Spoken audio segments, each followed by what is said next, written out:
How we doing? Ryan PB Hebert here, and welcome back to my channel. Today we're talking about Series 1. Let's get started.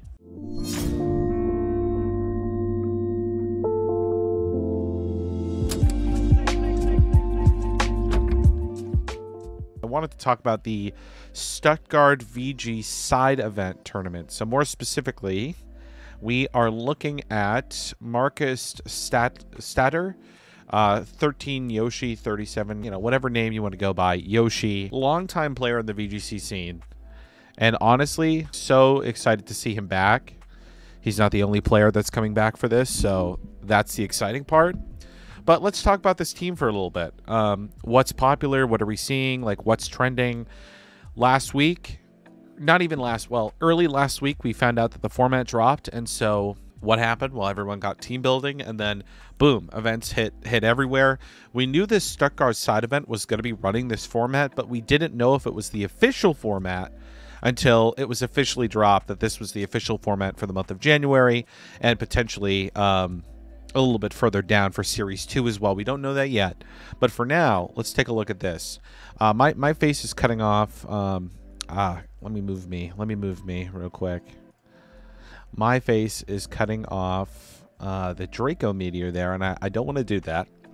So what are we seeing here that's popular? Well, I'm going to be honest with you. This entire team is made up of Pokemon that is completely dominating the metagame. I would say these 5 Pokemon, and then Mousehold is also popular as well, but I'll get on that more specifically why. Golden Go is one of the best Pokemon that is not a legendary Pokemon right now. It has its key move, Make It Rain, which is a widespread hitting move that hits both Pokemon with the power of Draco Meteor. The Pokemon Good as Gold has an ability called Good as Gold, where it is immune to powder moves as well, so it can't be put to sleep by Spore.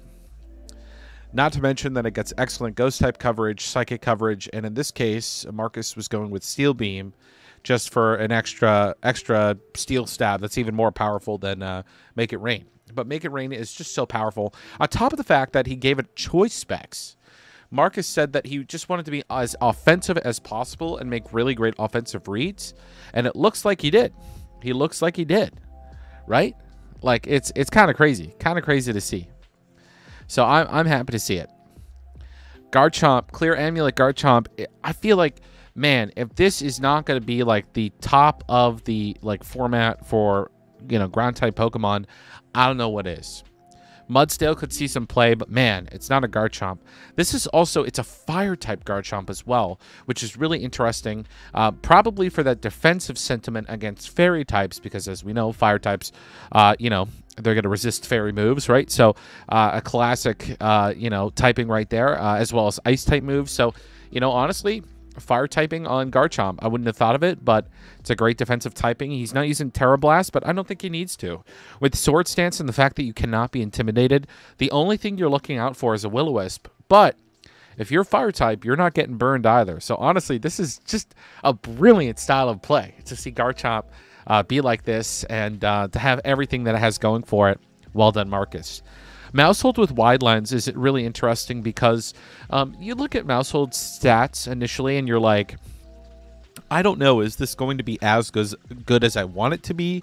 The answer is yes. Now, initially myself and Cortex VGC, who I mainly build with, we went back and forth on Mousehold, and we were a little apprehensive per se on how exactly it was going to be so good. But we found out that Population Bomb hits more like Triple Axle, where it just needs to keep hitting. And so because of that, you give it a Wide Lens, Population Bomb now has an accuracy of 99%, hitting up to 10 times. So not to mention that this Pokemon is extremely fast with a base speed of about 111. And so pair that with Follow Me, Encore Charm. You can Encore lock your opponents to protect. I mean, yeah, it's crazy. Olsen, I see my response tweet. Oh, I love it. Mousehold destroys teams, destroys Pokemon in general. You terrestrialize into a normal type, and this goes for Golden Go as well. You terrestrialize into the same type that your Pokemon is to get 2 times the damage. 2 times. What does that do for you? It wipes the Pokemon off of the field is what it does for you. It's incredibly powerful, and it really should be scary. Yeah. As someone in chat here just said, original name, more specifically, Population Bomb, factoring in Stab and Technician, is effectively 450 power. I have never seen a generation with more powerful multi-hit moves. You know, I love Loaded Dice, Icicle Spear, Bullet Seed, but man, Population Bomb just takes the cake. It really does. So this is a really powerful option that if you leave it on the field, you're going to regret it. Now, Annihilate is really, really interesting. Now, this is not a Shadow Fist Annihilate. We have seen a lot of Annihilates go bulkier.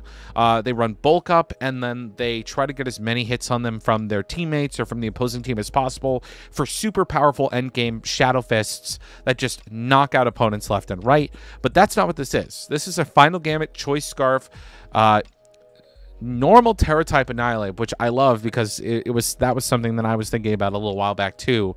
I just love, you know, playing with normal typing, with ghost typing, and you know what's effective and what's not. It's really smart. And what's really great about Defiant Choice Scarf Annihilate is that if you lead it, Rage Fist. Thank you. I'm so sorry. Rage Fist, not Shadow Fist. If you lead Annihilate into some of these Intimidate teams where, you know, Intimidate isn't as prevalent, but it's still valid, man, Defiant just pops off, and then all of a sudden, instead of immediately clicking Final Gambit, you could be clicking Close Combat. You could be clicking Brick Break or even Shadow Claw with a +1, maybe even +2 attack, depending on how your opponent messes up against this Defiant Annihilate. But at the end of the day, Final Gambit is super scary. I'm going to tell y'all right now so that you know this. Final Gambit Annihilate misses max HP for Farigiraf by 5 HP. Do not be the fool to use Annihilate with Final Gambit and think that it will knock out Farigiraf, because it will not. I run Farigiraf, and I just want all of you to know that your Annihilates will not knock out my Farigiraf, okay? Don't do it. Don't do it. Be smart. Double it up. Do something, but be smart. Okay, Annihilate, really good, super fast. It takes out threats at the very beginning of the game. One turn, boom, something's gone off the field. Granted, your Annihilate's gone too, but whew. It doesn't knock out Amoonguss either. Yes, another very, very, very important Pokemon. It's crazy. It's crazy how it works. Murkrow. Murkrow is the king of the format right now.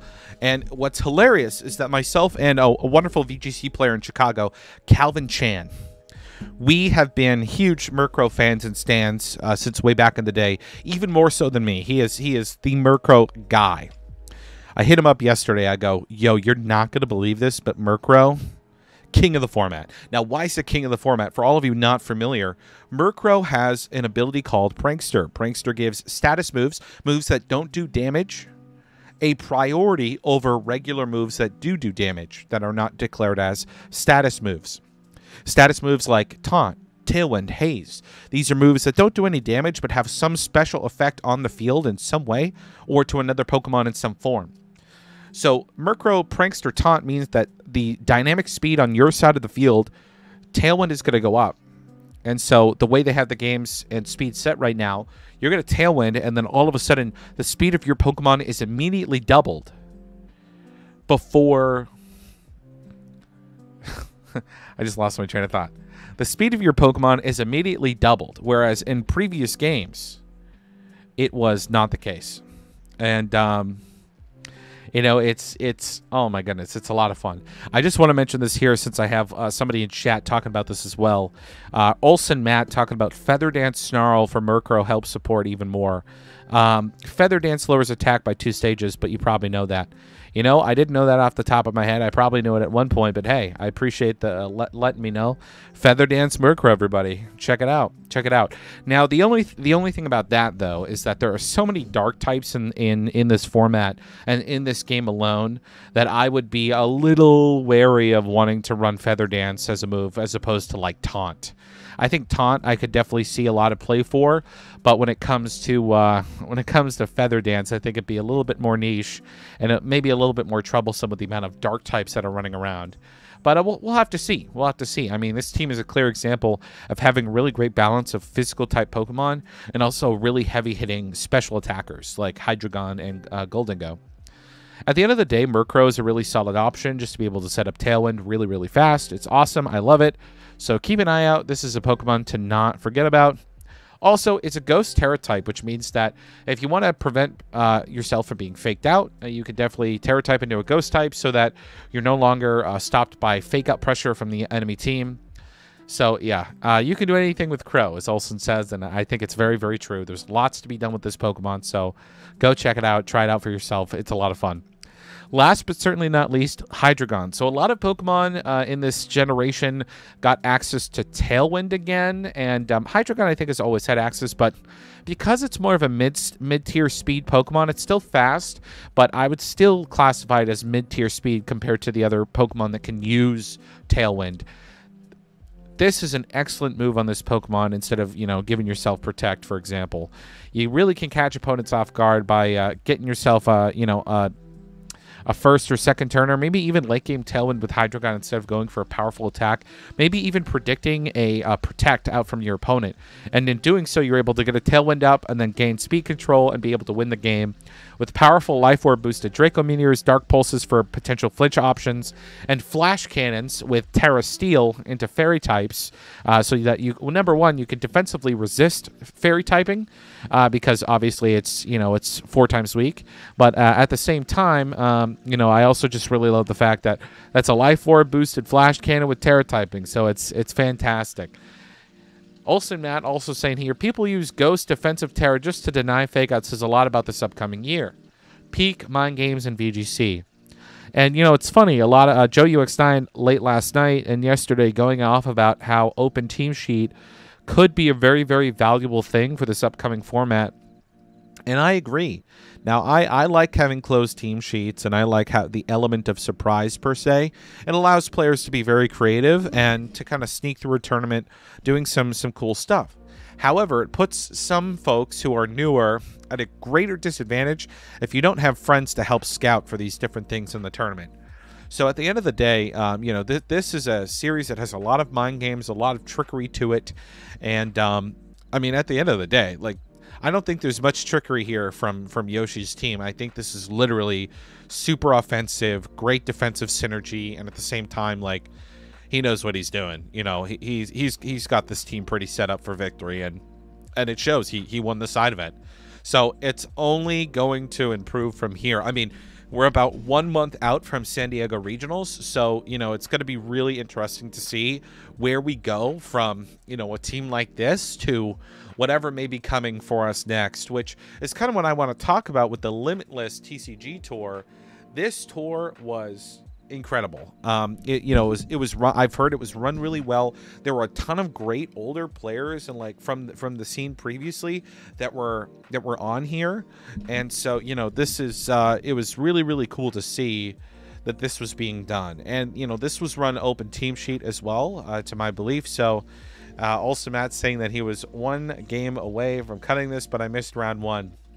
You got to show up on time, my friend. Got to show up on time. That's what matters in this world. But okay, looking at these top teams here, top 4 more specifically, let's oh wow. Okay, here we go. There we go. I wanted to zoom in. I thought I wasn't going to let me do it for a moment. Okay. So Fitted Campo VGC winning this out with Ceruledge.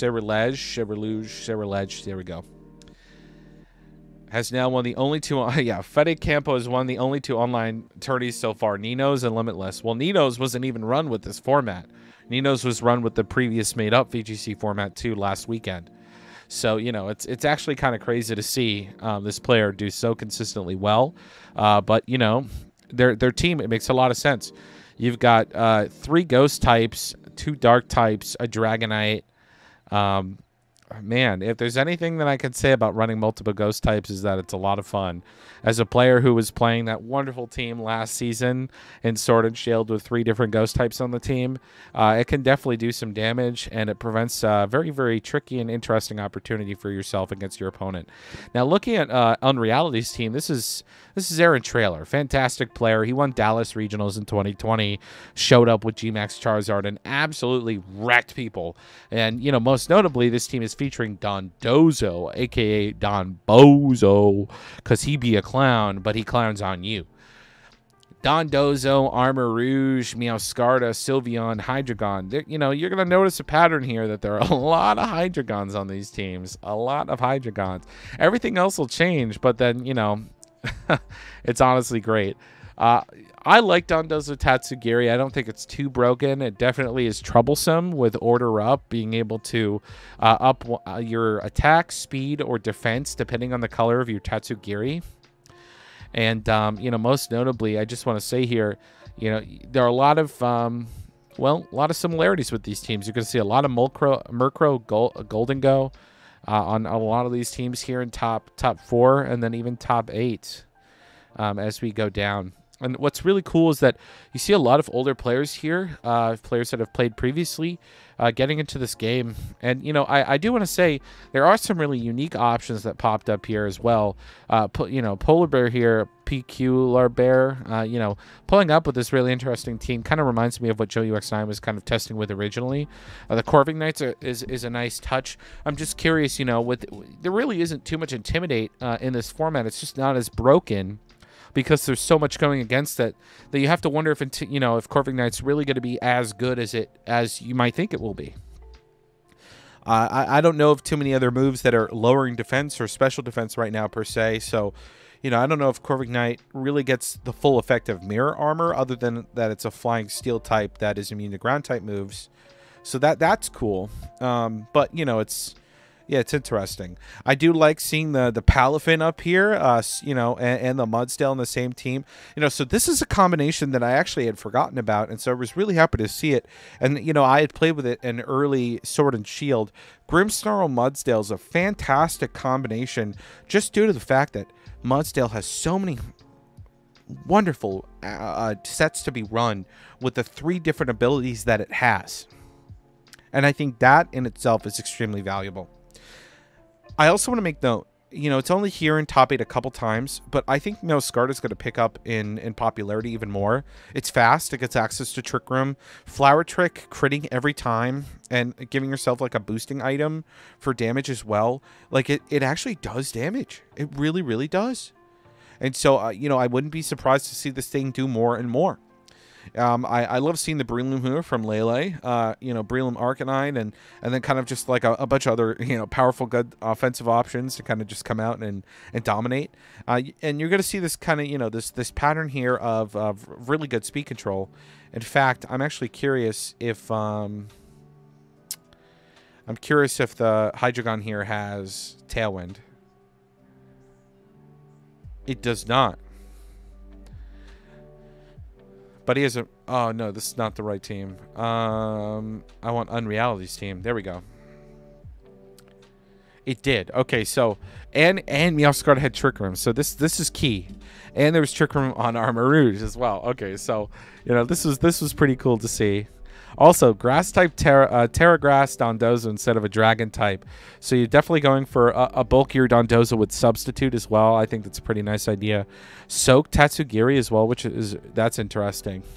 Definitely really cool for when it comes to playing with different typings, especially with like pairing that with Meowscarda. Fake Tears as well. Original name noting here, seeing Hydreigons run Tailwind makes me far more interesting in the Pokemon. Yeah, you know, I agree. I think it's really cool to see Hydreigon not being used as just an attacker, but as a supportive, helpful option as well, gaining some speed control in the field. Now, I typically think of Hydreigon as well, in my opinion, I think of it as like a little bit frail in terms to fairy type moves. Like, I feel like it's a pretty prevalent thing to be facing these fairy type moves, but you know, who knows. But okay, so let's take a look at the top 8 here. 1, 2, 3, 4, 5, 6, 7, 8. Awesome. So what can we pull away from this top 8 right here? And, you know, I kind of just want to talk about this. Okay. So biggest factors is that offensive pressure is everything, and not too many of these Pokemon require too much setup. Some of them have it. It's there. And they're looking for you as an opponent to, you know, give them the opportunities and the time that they need in order to set up the things that they want to set up, which I think is hilarious. And at the same time, it's really scary. Really scary. Nasty Plot on Golden Go is really deadly. Sword Stance on Garchomp is even deadlier. And the fact that, you know, Rishi Gupta here is you know, pairing Grimmsnarl and some other Pokemon together just to do some fancy swapping in and swapping out. It's fantastic. Fantastic. Dragonite's usage is, you know, it's still pretty high. You know, the fact that it's here 3 times in top 8. Now, it's not the same as Hydreigon's usage, but let's take a look over here. You know, you're going to notice that it's kind of interesting to see Hydreigon is like dominant in the top 8, but you know what? It's 8th when it comes to Pokemon usage stats out of 455 teams submitted for this tournament. Garchomp was seen almost 50% of the time, Amoonguss seen almost 40% of the time, and Golden Go is definitely there more than a third of the time on most teams. This is crazy, right? Grimmsnarl seeing incredibly high play at 27%. Arcanine also seeing really high play as well. Rotom Wash also seeing some incredible high-level play as well. And, you know, I think part of that's due to the fact that having that Levitate ability to be immune to ground type moves is fantastic. On top of the fact that Terra typing allows you to really utilize the Rotom into being any type you want. I've actually seen Aaron Zhang, you know, putting out a couple videos recently talking about Ice Rotom turning into a water type, and then, you know, the fun that Pokemon has with that going on. I mean, it's incredible. It's incredible. Coming down here, Annihilate in 9th, 89 teams out of 455. Just below 20%, Gyarados, Armor Rouge, Sylveon, Garganacl, Dragonite, T-Tar, and then Indeedee Female. After that, you start to see things dwindle down even more. Let's take a look at the niche Pokemon picks that were put in here that some people had. Now, these are not to say that, you know, that they're good. It's just that someone decided that they wanted to have it. So, you know, were there some in-game teams in this tournament? Probably. And so that might be cause for some of these, but we'll see. Salazzle is not horrible. I agree. It's just that it didn't see any usage at the moment. So we'll have to see going forward what that's going to be like. But, you know, Slowbro is kind of cool, but I don't know. It's going to have to be figured out more. If Warren was in this tournament, this would be Warren Arnold, S.U. Hope. That he'd be the only person running Hippowdon. Man, Ditto was run once, Braviary, Beartic. And then I love that Slowking was run one more time. Cyclizar was run. You kind of have like a really great overall like look at like people trying out different things. Like, yeah, and I agree with you. Ditto's a lot of fun. You know, it's a great Pokemon. This is really interesting. There was one more Tatsugiri run than Dondozo, which means that one person was running it on a team by itself, which it is a good Pokemon to run by itself. Don't be confused. Something really interesting to note as well. Torkoal is a fantastic Trick Room option. A lot of these Pokemon, though, in top tier, they're fast, they're furious, and they are not Trick Room Pokemon. They are not Trick Room Pokemon. Some of them are, like Rishi's team is a great TR team. Unreality has TR here for some of his mons since he doesn't have Prankster Tailwind. So, you know, having access to Trick Room is pretty nice. Olsen asking me here in chat if your team can be found, or is this day 2? You know, I'm actually not sure. I think almost all teams are here. I think they are. Yeah, all teams should be here. And man, there's just so many different variations. You've got Lilycole here. Flamigo, Co-Star. Like, just so many different types of strategies and ideas There's the Ditto. Trash Jack. Got around 90, eh? We'll check it out. We'll check it out. Olsen Matt, 98th. Look at this team. Armor Rouge, Gyarados, and Didi. King Gambit, Sylveon, Dragapult. That's an interesting combo right there. You know, it's crazy to me. It's crazy that we live in an age where a fast Dragon-type Pokemon like Dragapult isn't considered better than Garchomp and or Hydreigon. Isn't that insane? I mean, I think of, like, Dragapult was so dominant. So dominant. Bro, Armor Rouge and Didi is goated. You know, it may be goated except for the fact that this format just has so many dark types. I don't know if Psychic Spam is truly that good unless someone is truly not prepared for it. You know what I mean? I lost cut to Hobbit VGC. It got to game 3. That's a tough person to go up against that late in the game. Hobbit actually going for a little TR fun here, and you know what? This is kind of what I've been rocking. My setup's a little bit different, but he's got semi room here. He's got Annihilate for just deleting stuff off the board. Henry had no sleep. I am very sure of that. Sanvi's team I thought was really cool, including the Abomasnow and then the I can't remember the name of the Kilowattrel, which is crazy. He lost to a crit, but he played well. Oh, you lost to a crit. Yeah. I like seeing Sableye in top 16 here. I think that's really interesting. Could see more usage. Again, though, I'm a little hesitant on you know, these prankster moves that aren't going to affect dark types, right? Wolfie and Joe right next to each other. Two big creators right now. Joe's team, very unique. I know he tweeted out, he was like, look, this isn't going to go up yet on the Patreon, but he's like, it needs more work. So I think he's planning to use it this upcoming weekend for another tournament, and he's just going to see how it goes, which that's fair.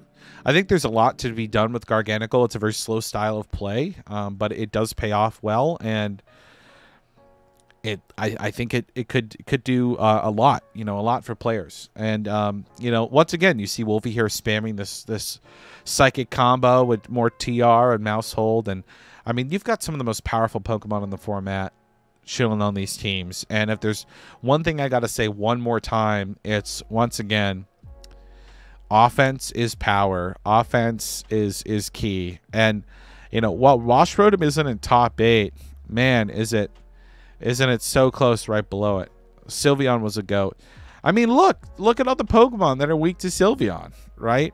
Like, so many Pokemon having to rely on Terra typing in order to avoid being hit super effectively by Sylveon. Not to mention Sylveon, super bulky. So, you know, there's a lot going for it. I don't blame Sylveon for being popular, for being great. Anyways, guys, that's all I got for today for this video. Thank you so much for watching. If you enjoyed, be sure to leave a comment down below. And as always, I'll see you next time. How we doing? See you then.